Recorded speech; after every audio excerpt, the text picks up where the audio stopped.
Share tweet Google WhatsApp Reddit stumble upon mail. The nuanced ambition of Kathleen Hepburn's 2017 TIFF entry and debut feature, Never Steady, Never Still, based on her short film of the same name, is soaked in the melancholy of quiet suffering.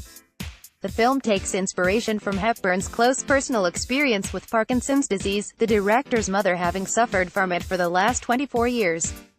Centering on an Alberta-based family of three, Judy, Shirley Henderson, mother to son Jamie, Theodore Pellerin, and wife to devoted husband Ed, Nicholas Campbell, lives with Parkinson's.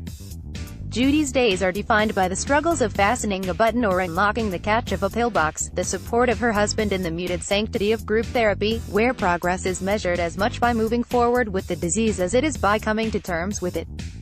Meanwhile, Jamie floats adrift in the sea of his own listless adolescence, trying desperately to navigate the cold waters of his sense of place, purpose and sexuality. With Ed finding his son work in the isolated oil fields of the Alberta outback, Jamie reluctantly heads into a world defined by masculinity.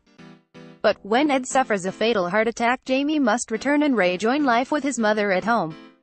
It's evident that Never Steady, Never Still comes from a deeply personal place. Hepburn's keen eye and treatment of the subject is confident and uncompromising and yet intimate and delicate.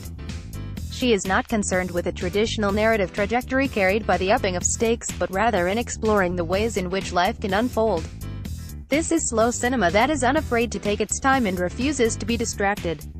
Norm Lee's cinematography is beautiful, unobtrusive, and modest. He captures the vast, wintry flat horizons and jagged peaks of distant mountains so that it colors the secluded world without ever being overbearing. Judy and Jamie's lives are entwined by the tragedy of the death of a husband and father, but separated in their individual struggles. In this, the film captures the fabric of life, recognizing that even when we are together, we are also alone. The tremors that have come to consume and restrict Judy's life, just as Jamie's conflicted sexuality and sense of self have consumed his, are lonely, protracted battles fought out on the cold, windswept plains of isolation. And yet, Hepburn finds a way of imbuing the film with the subtlest sense of hope, like a flickering candle providing a glimmer of light and warmth. The performances are tremendous. Pellerin's mild, downcast Jamie finds the measured balance of a boy trying to straddle manhood and its preconceived notions of masculinity. The frustrations of his confused emotions are conveyed as much in his momentary eruptions of violence as they are in the slump of his shoulder or the darting of his eyes. But the standout is Henderson, who brings to Judy all the physical and emotional weight of a person struggling and coming to terms with a debilitating disease.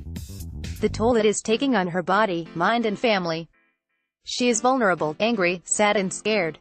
But, somehow she remains strong. Still in Cinema's film review, Custody. Share tweet Google WhatsApp Reddit stumble up